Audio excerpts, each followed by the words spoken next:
Right, hello people. It's been about 2 months since my last video, about 5 months since my last prediction video. But I'm back now, and I'm back for what's one of my more anticipated fights of the year. Moses Itauma versus Dillian Whyte. This is the story of a young prospect, He was a fucking kid. very young prospect, especially for the heavyweight division, versus the old veteran and Dillian Whyte. And it's a matchup that I think there's a variety of ways it's going to go, but it will only ever end in one result, and that would be an Itauma win, probably by knockout. I can't see Dillian surviving that long.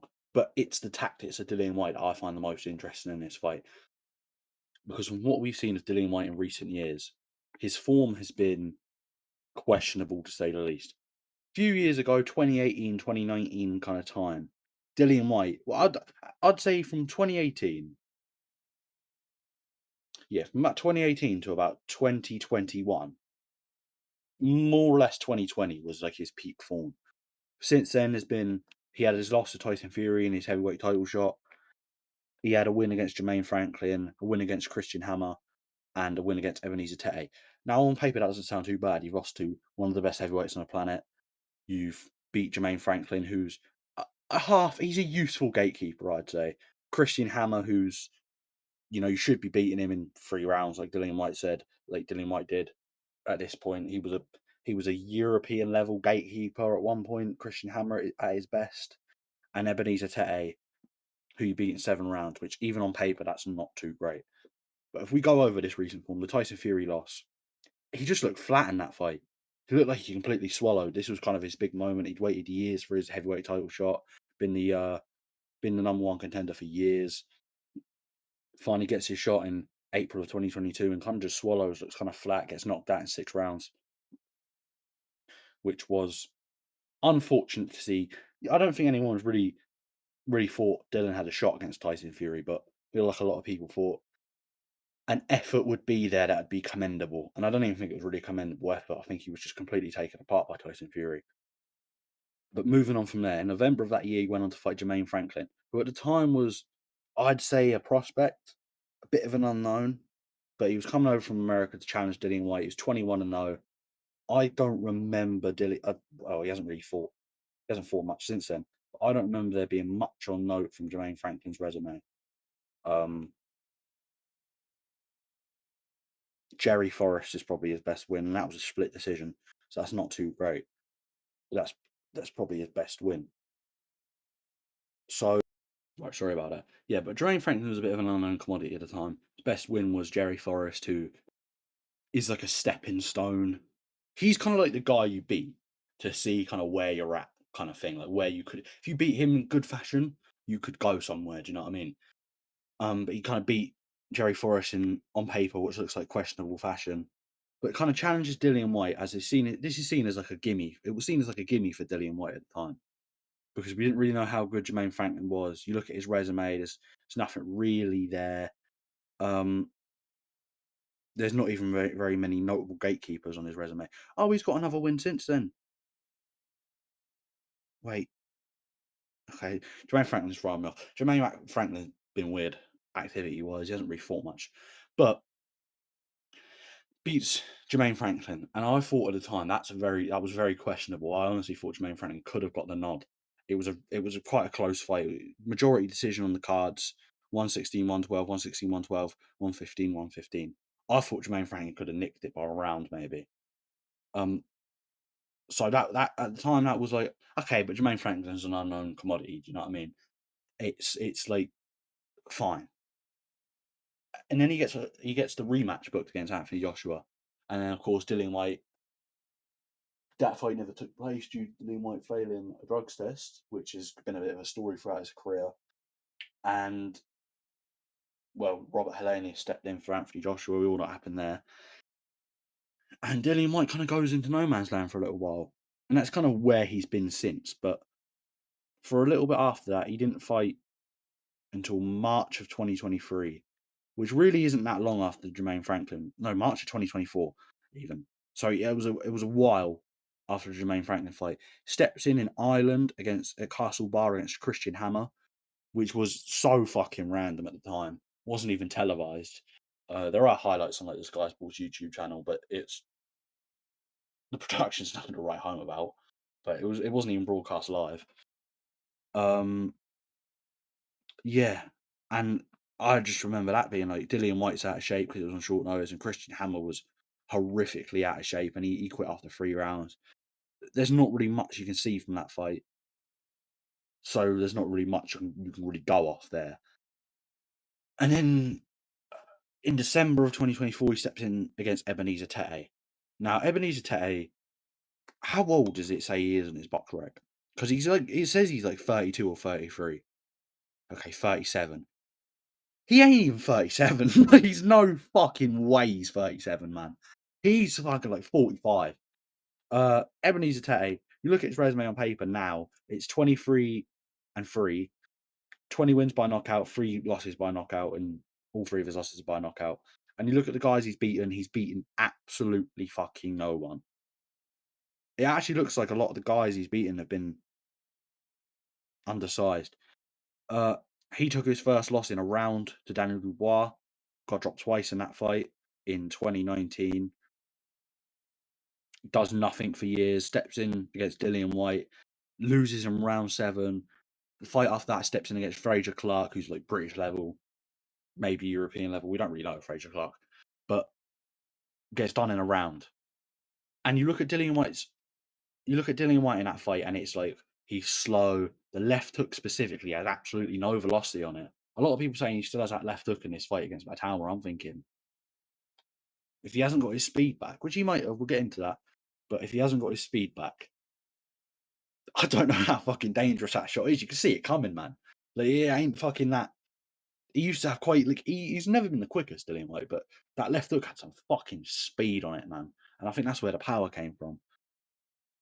But yeah, he was then after that fight against Tete, he was booked in a completely random unknown fight on the Fabio Wardley Justice Hooney undercard. He pulled out the week of.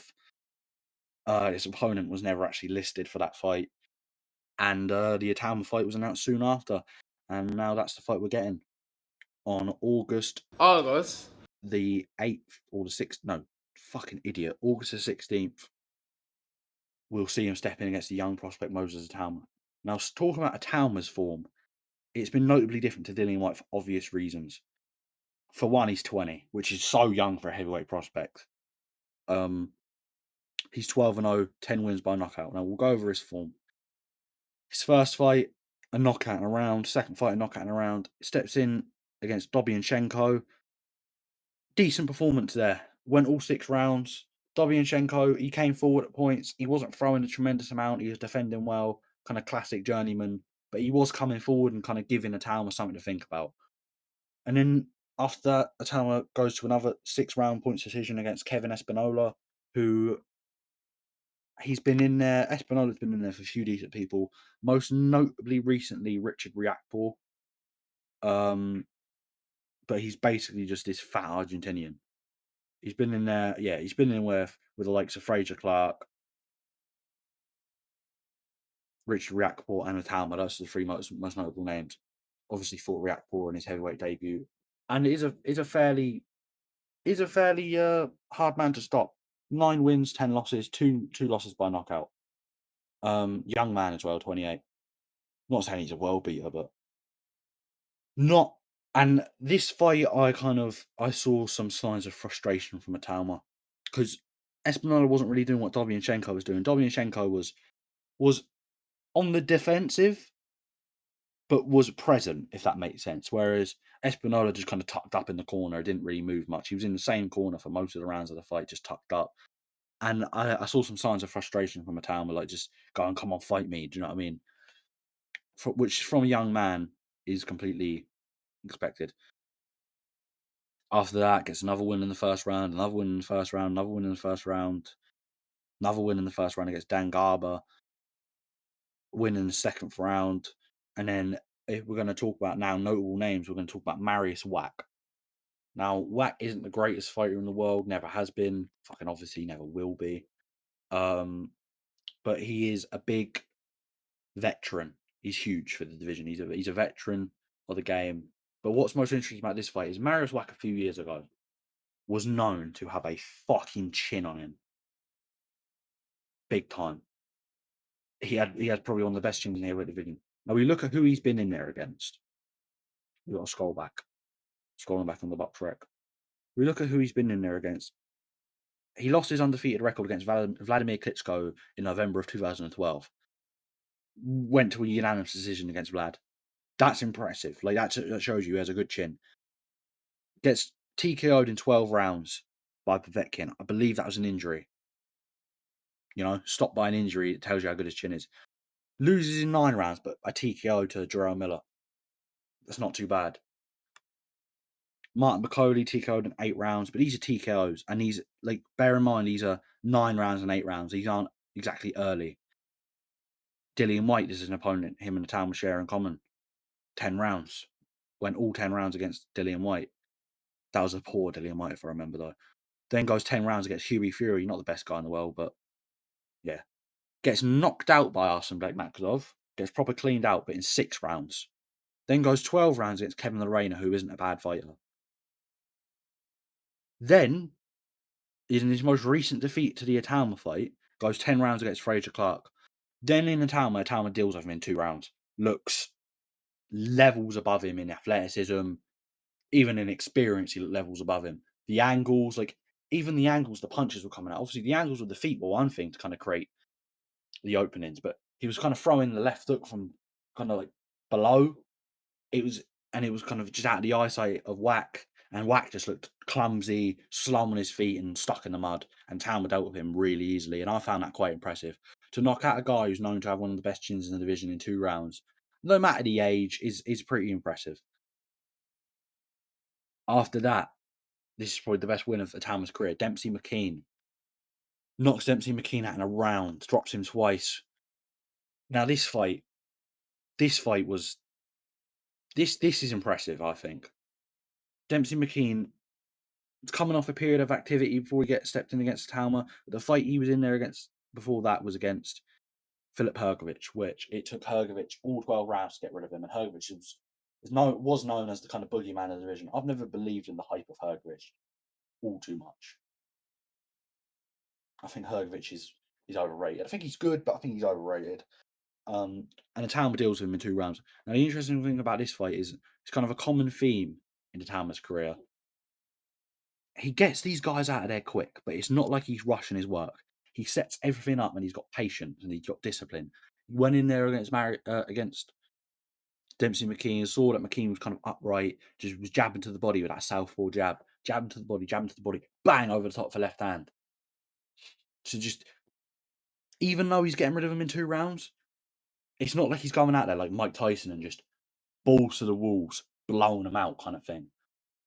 You see in this kid that if this went a few rounds, if he ends up going a few rounds, he might be all right because it's not like he's disposing all this energy. He's setting shit up and he's being patient, which I love to see in a young fighter. If I see good shot selection, which I've just said a town has shown, right, by setting up with a jab to the body, then coming over the top, going head and body, beautiful. Even showed feints in that fight. Obviously, jab to the body was common. After the first knockdown, he started kind of feinting and jab to the body and came over the top for left hand. Really, really impressive performance from Itauma. The thing with these impressive performances, though, is that they are only impressive not because of the names he's beaten, but comparative to who they have been in there against, who they have lost to. Like Whack, like I said, he took out Whack the quickest than anyone. Dempsey McKean took him out quicker than Filip Hrgovic. These fighters aren't the best, but comparatively to everyone else, he's taken them out really, really, really impressively. After that, steps in against Mike Balagan. Mike Balagan got a record of 21-1. Who was that one lost to? Murat Gassiev in 2 rounds. Right, so Itauma takes out Balagan in 2 rounds. Impressive performance, but I've seen a few deficiencies kind of in his game in this fight. Well, I say a few. One major deficiency, which I want to bring up. He obviously knocked out by the way, Hart and Balagan was something. Dropped him twice in the first round, dropped him twice in the second round. Really impressive from Itauma, but the Hart from Balagan, he just wouldn't give up. but he kind of knocked him out for almost like a check right hook on the back foot. Um, he backs up in straight lines a little too much for my liking, Itauma. What you want to do is you kind of want to take one step back, then angle off, move laterally, and then reposition yourself and continue. You don't want to just keep taking steps back. Now, you might say, yeah, but the guy he's fighting, like Marius Wack's not gonna foot speed to keep up with him and land something big as he backs straight up. No, but you've got to think he might be good enough to do it at this level, but and he might be aware that he's doing it and just getting away with it because he can. But you don't want that to become a habit because if you get in there against a guy like Joseph Parker, I know Joseph Parker isn't the biggest puncher in the world, even though it does look like he's put on a bit of size. And I know he just knocked out Piccoli, but I kind of want to see him in there with more guys who are kind of, more prepared than Piccoli was that night. But you get in there with a guy against Joseph Parker.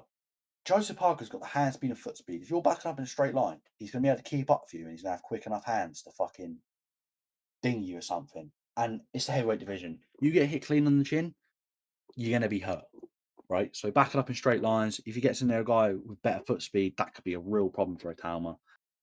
But at this level, it doesn't seem to be too much of an issue. And against Dillian Whyte, I don't think it would be too much of an issue. Now, getting specifically into the Dillian Whyte fight, I've been going on for 16 minutes and I've only just got over the resumes. Fucking hell, it's boiling hot as well. I'm a fan of. The way I see this fight going, Dillian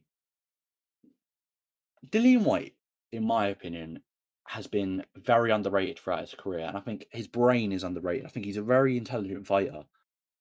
I think he's a very intelligent person, point blank. But will we get a classic Dillian Whyte, or will he go on the defensive and try and take a Itauma into deep rounds? Because he could take the defensive for kind of 6 rounds. What I would do if I was Dillian Whyte is rope a dope. It's kind of rope a dope Itauma for a few rounds, kind of like Espinoza did. But the thing with that, and the reason I'm kind of skeptical if it's going to happen, even though that would be the right approach, is that I don't really think that's in Dillian White's character. Like isn't his character, is it? To be all tentative and fucking on the back, like hanging on the ropes and just waiting, biding his time. That's not in his character, is it? I think we're going to get a patient Dillian White, but I don't think it will be a tentative Dillian White. If that makes sense, I'll get into how I think this matches up stylistically. I think Dillian White has always been tailor-made for someone like a Itauma. Even in his prime, I think he was tailor-made for a Itauma. Dillian White's always had 2 left feet, slow feet. His coordination and balance is quite poor. You'll see him sometimes he'll chuck that right hand over the top and he'll fall off balance to his left. When he opens up offensively with shots, he can tend to be quite wild and leave himself quite exposed and open. And I think with Atama's foot speed, the angles, the hand speed, and the combinations, I think he's going to be a bit too much for an older Dillian Whyte. Dillian Whyte has shown some questionable punch resistance in the last few years, and the coordination, balance, and all that. I just don't think he can keep up with that. All those things I've just mentioned with the coordination and balance and the foot speed. You got a young man coming at you with the angles and the hand speed, and I just don't think he can withstand that. Like it's hard for an old man to kind of deal with that. I think Dillian White's going to end up at one point just getting a bit overwhelmed by all these kind of different things. He's not going to be able to keep up. He's going to get caught with something you don't see, and he's going to go out. Now, when do I think that's going to happen? I think it could happen at any point. I think it could happen first round, the sixth round, the first round, sixth round, fucking any round in between. But I'm very skeptical to say that because I don't know the approach. If Dillian White takes a defensive approach in his career, I think he's shown. I know I just said he's shown some vulnerabilities when opening up with shots, but if he goes on the defensive, he's not bad at rolling with shots. It's not too like his foot defenses have never been very good. Like he's never been the type of guy to just kind of step back and blast you with a counter. He's always been kind of guy who kind of he'll use the cross guard or he'll tuck up and he'll roll with the shots, kind of move his head. He's never been the kind of guy to use his feet as his primary form of defense. But when it comes to that, he's not too bad. If he kind of takes if he takes the Espinola approach, rope a dopes for 6 rounds, he's going to go 6 rounds, I believe, because he is experienced. He has got some skills. He's got some veteran tactics. He can do that. But if he kind of fights, like I said, I think he will patient, but not tentative. I think this could end anywhere from the sixth to first round. Like this fight could end at any point because I just I just don't see I just don't see Dillian being able to catch him with anything. He doesn't look quick nowadays. Tauma's gonna if Itauma shows what he's shown in the last few fights, which he will, because why wouldn't he? He's a step up in opponents. Why would he start underestimating now? If he shows that patience, right, and he's patient with his work and he just bides his time, Dillian Whyte kind of opens up with something. Itauma's showing quick feet. You can take a little step back, blast Dillian Whyte for shot. But Dillian ain't going to see coming because he's just simply too quick and too young for him. So yeah, I'll go over it one more time. I think Dillian Whyte's balance is poor. His coordination has always been poor. He tends to get a bit wild with his shots, which leaves him exposed. His chin nowadays is questionable. His hand speed is slower. His feet have never been the quickest. And I think with Itauma's hand speed, he's shown good counter punching ability, foot speed, and angles. I think he's going to be a bit too much for Dillian Whyte at this point. A younger Dillian Whyte would stand more of a chance because he had a decent chin on him. But I don't think it's there anymore. I know he's lost a lot of weight. I know he's got himself in shape, but I ain't gonna just believe that because I ain't just gonna buy into a narrative that this is the prime Dillian Whyte again because he's been knocked out 3 times in his career, all by uppercuts, which is very notable. I could see a Itauma possibly. Dillian throws a left hook. Itauma takes a little step back, and then kind of another little step right. See Dillian throwing a left hook. Itauma takes a little step back out of range. Dillian misses with the left. Tam goes bang with an uppercut, blasts him with an uppercut straight down the middle. It's over because he's going to be quick. Dillian's always struggled to see that shot coming against a young man with hand speed like this. He's not going to see that coming. Another approach from Dillian I can see him taking actually is boy versus man. And what I mean by that is he gets in there, he's ultra kind of physical, and he tries to smother the work of Itauma. This is probably the approach that is most likely to work. But I was saying that for a few weeks. But I saw what Itauma was doing was deadlifting. Deadlifting? I don't remember what it was. But I saw what weight he was lifting and I saw the reps he was doing. And I'm thinking, he might still be a boy, but he's got fucking man strength. And he ain't even fully developed man strength, but he's got fucking man strength, yeah. Um Still, strength isn't everything. The experience could play into that. But I think if Dillian White's coming forward trying to rough Itauma up, he's only going to be stood in front of Itauma. It's only going to present opportunities for Itauma. And yeah, that's my official thoughts. I think I'm going to go with Itauma by knockout from the first to the sixth round. It generally could end at any point in the early periods. I don't see it going into the later half. But do you know what? I've always been a Dillian Whyte fan. He's failed a few drug tests. That's bad. But I like Dillian Whyte for the most part. He's Dillian's. Do you know what I mean? He's always been hard done by. He's got some great wins in his career. The Povetkin win, the Parker win, the Chisora win. Those fucking Chisora fights are unbelievable. I actually really hope he puts in a good effort so we can maybe see that Chisora trilogy. But anyway, my prediction is a Itauma. For the reasons I stated, anywhere from the first to sixth round, the first half of the fight, basically. Um, Thank you for watching. Oh, I'm going to try my best and do a fight companion to this tomorrow. A live commentary tomorrow of most of the card. I have made the graphics for the live stream. They look a lot better than the older ones. I'll probably put up the older one on screen now for the latest. It's been a good few months. It's been about 10, 11 months since I've done a fight companion. I'll pop up the old graphic on the screen of the ones I used to use for the fight companion. It's quite shit. Pop up the new one now. I quite like the new graphic. If you care, if you've watched fucking 24 minutes of this video, please give your thoughts in the comments on it. And yeah, thank you. Goodbye.